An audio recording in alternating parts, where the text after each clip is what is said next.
The number of Americans self-identifying as liberal is at an all-time high, but don't get too excited yet. The number is still very low. So Gallup has been asking this question since 1992, and the number today is 23% of Americans self-identifying as liberals. Now, I'm pleased with that. Let's hold 1 second. So we got 38% of Americans as conservative. That is actually down from an all-time high in 2010 of 40. 34% of Americans identifying as moderate. I have huge problems with not asking the question, but what people will interpret this to mean. No, you jump in. Well, they're going to presume that the moderates are evenly split, or that they embrace exactly as much of the conservative ideology as the liberal ideology. The problem, of course, is the words. Everybody likes the word conservative, and liberal still is a bad word. Yes. If you ask the question progressive, we already know that it does better, which is why we're trying to embrace that word. Although I was at a dinner honoring your father in Washington, and I was lucky enough to sit next to George McGovern, former presidential nominee, former senator, and somebody on the stage said progressive, and he leaned over to me and said, "I hate that goddamn word. We're liberals. We're liberals. Be proud to be a liberal."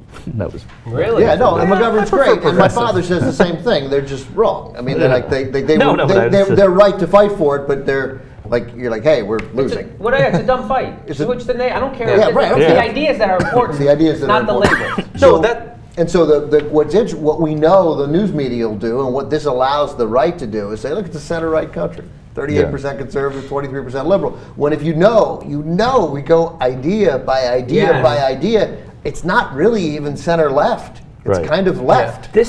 I would have guessed these. I'm not specific numbers. I would have been right. You would have been around that ratio. Yeah, exactly. Thank you. Storrs, Connecticut, ladies and gentlemen. I definitely would have. That's what it feels like in the country. Well, it's funny that people who identify as Democrats don't call themselves liberals, right? They'll say they'll identify as Democrats, but conservatives, Republicans, always. But the Democrat. That's one of the problems with the Democratic Party has is it's a bigger tent, as they say, and that you can be pro-choice and pro-life, and you can be a Democrat. And that's.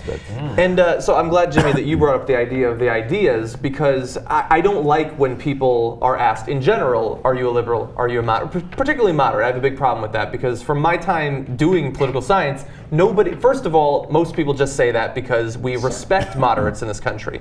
And also, or they'll say it because they don't know anything about politics. I think I'm a moderate. I have very moderate views. I'm not a crazy person, right? You're right.